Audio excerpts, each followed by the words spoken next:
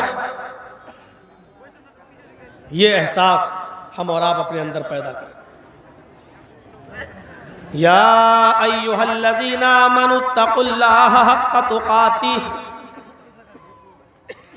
ولا تموتن الا وانتم مسلمون۔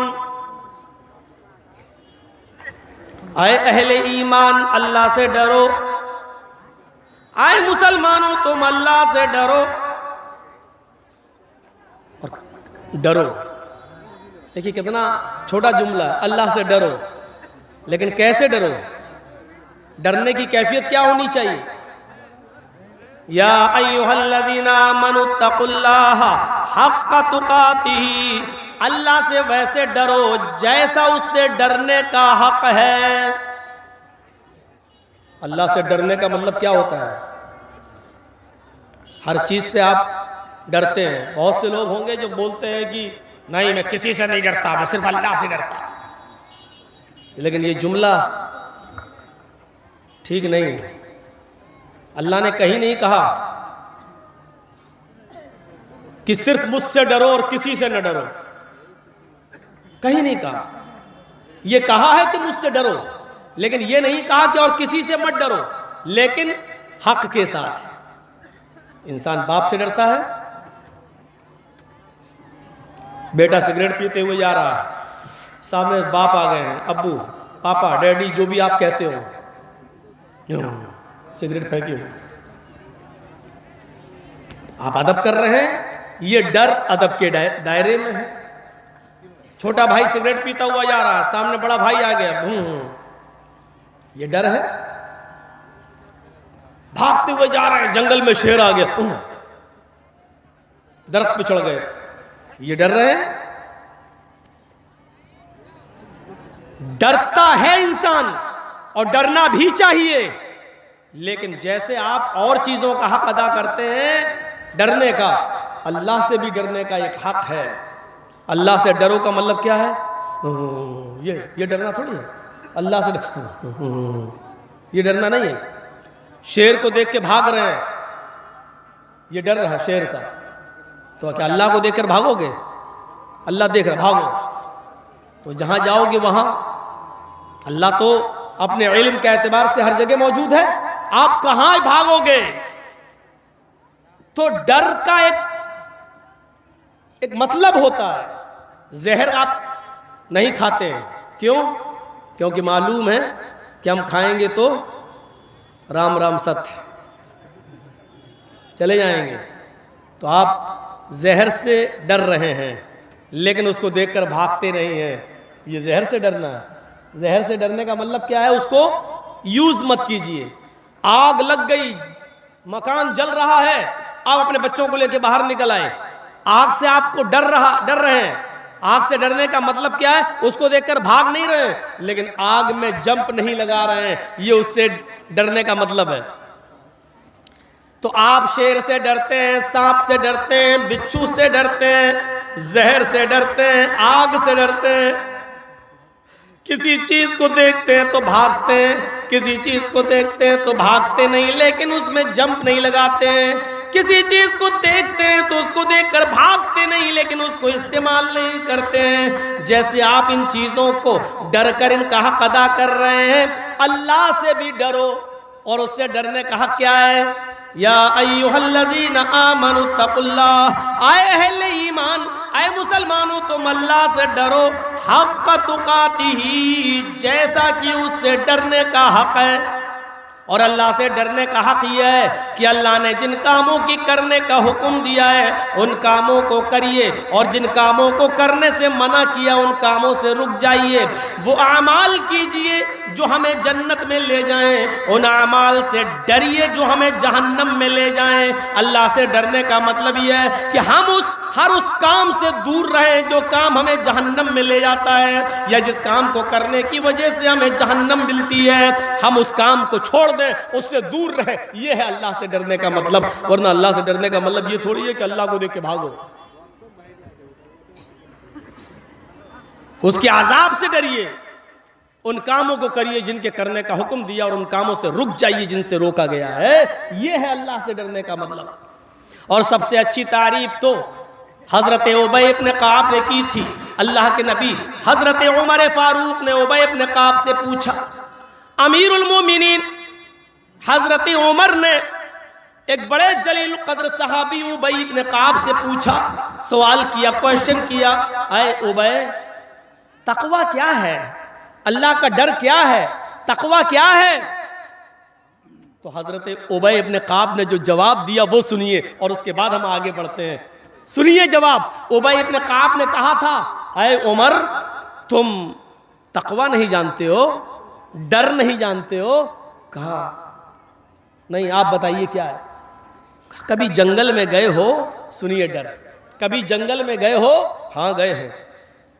تمہارے پیروں میں جوتا نہ ہو، چپل نہ ہو، اور جنگل میں کانٹے بچھے ہوئے ہوں، اور کانٹوں دار جھاڑیاں لگی ہوئی ہوں، درخت لگے ہوئے ہوں، اور تمہیں جنگل سے گزرنا، جنگل کو کراس کرنا بھی ضروری ہو، اور پیروں میں چپل بھی نہ ہو، تو تم کیا کرو گے؟ تو حضرت عمر نے جو جواب دیا وہ سنیے، اے ابی ابن کعب اگر جنگل میں کانٹے ہی کانٹے ہوں، اور راستہ بھی خاردار ہو، جھاڑیاں بھی کانٹے دار ہوں، اور جانا ضروری ہو، اور میرے پیروں میں جوتا اور چپل بھی نہ ہو، تو ہم دھیرے دھیرے آہستہ آہستہ چلیں گے، بچ بچ کے چلیں گے، کانٹوں کی اوپر پیر نہیں رکھیں گے، بچ بچا کر چلیں گے، اور کانٹوں دار جھاڑیوں کو ہٹا کر، اس کو ایسے یوں کر کے ایک ایک ڈالی پکڑ کر ان سے بچتے ہوئے اور ایک ایک ڈالی کو ہٹاتے ہوئے ہم دھیرے دھیرے نکلیں گے اور راستہ کراس کریں گے۔ اگر کانٹے ہی کانٹے بچھے ہوئے ہوں تو ہم کانٹوں سے بچ بچ کے گزریں گے، کانٹوں سے بچ بچ کے چلیں گے۔ حضرت ابی ابن کعب نے کہا، اے عمر کانٹے ہی کانٹے بچھے ہوئے ہیں، جھاڑیاں ہی جھاڑیاں کانٹوں دار لگی ہوئی ہیں، تم بچ بچ کر جا رہے ہو، کتنا بھی بچو لیکن جب راستہ ہی کانٹوں دار ہے تو دو چار کانٹے تمہارے پیر میں لگ ہی جائیں گے، بہت بچنے کے باوجود ایک دو کانٹے تمہیں چبھ ہی جائیں گے، یا کانٹا تمہاری چادر میں الجھ ہی جائے گا، کچھ نہ کچھ تو ہوگا۔ تو حضرت عمر کہنے لگے، اے ابی اگر ایسا ہوا، ایک دو کانٹا اگر چبھ گیا اور میرے پیر کو زخمی کر دیا یا میرے جسم کو زخمی کر دیا تو ہم مرہم پٹی کر لیں گے، ہم اس پر مرہم لگا لیں گے، پٹی باندھ لیں گے، ہم اس کی دوا اور علاج کر لیں گے۔ حضرت ابی نے کہا، اے عمر یہی تقوی ہے، یہی پرہیزگاری ہے، یہی تو تقوی ہے۔ جیسے جنگل میں کانٹے ہی کانٹے بچھے ہوئے ہوں اور ان کانٹوں سے گزرنا بھی ضروری ہو تو تم کانٹوں سے بچ بچ کے چلتے ہو، ایسے ہی اس دنیا میں گناہوں کا جال بچھا ہوا ہے، قدم قدم پر گناہوں کا بازار لگا ہوا ہے، قدم قدم پر تمہیں گناہوں کے بازار سجے ہوئے ملیں گے، لیکن اس دنیا میں رہنا بھی ضروری ہے، اس دنیا میں زندگی گزارنا بھی ضروری ہے۔ جیسے جنگل کے اندر تم کانٹوں سے بچ بچ کے گزر جاتے ہو، اسی طریقے سے دنیا میں جہاں گناہ ہی گناہ ہو تم گناہوں سے بچ بچ کر چلے جاؤ، گناہوں کی طرف تاک کر نہ دیکھو، اور آہستہ آہستہ اس دنیا گناہگار زندگی سے، اس گناہگار دنیا سے تم کانٹوں سے نہیں گناہوں سے بچ بچ کے گزر جاؤ۔ ہاں جب گناہ ہی گناہ ہے تو دو چار گناہ تم سے ہو ہی جائیں گے، انسان ہونے کے ناطے جیسے 2-4 کانٹے لگ جائیں گے تو تم اس کا علاج کر لو گے، ایسے اگر 2-4 گناہ تم سے ہو بھی جائیں تو تم اس کا علاج کر لو۔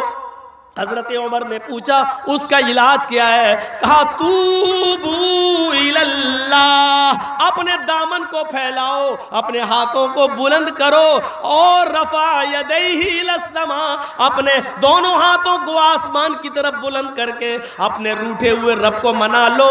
یہی اس کا علاج ہے کہ تم توبہ کر لو، استغفار کر لو، اللہ سے اپنے گناہ کی معافی مانگ لو، یہی اس کا علاج ہے، یہی مرہم ہے، یہی پٹی ہے۔ یہ ہے تقوی کا معنی۔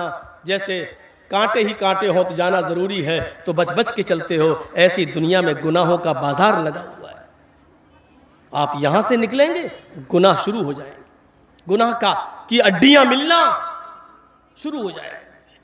دیکھیے جیسی گئے باہر نکلیں گے، پان کی دکان ملے گی، اس پہ تمباکو بک رہی ہوگی، سگریٹ بھی بک رہی ہوگی، بیڑی بھی بک رہی ہوگی، تھوڑا سا اور آگے جائیں گے چوڑیوں کی، لپسٹک کی، کریم کی دکانیں ہوں گی، اور وہاں ہماری آپ کی ماں بہنیں بیٹھی ہوئی ہوں گی، خرید رہی ہوں گی، مردوں سے خرید و فروخت کر رہی ہوں گی۔ تھوڑا اور آگے بڑھو گے تو چائے کی دکان ملے گی، چائے کی دکانوں پر بھی سگریٹ اور بیڑی اور راج اور کھینی، صورتی، یہ سب تمہیں بکتے ہوئے ملیں گے۔ کچھ اور آگے بڑھو گے تو باقاعدہ شراب کی دکانیں بھی تمہیں ملیں گی۔ کچھ اور آگے بڑھو گے بیئر بار بھی ملیں گے۔ کچھ اور آگے چلو گے تو جسموں کو بیچنے والی لڑکیاں اور عورتیں بھی تمہیں دعوت نظارہ دے رہی ہوں گی، آؤ چیپ ریٹ میں، سستے بھی ہیں۔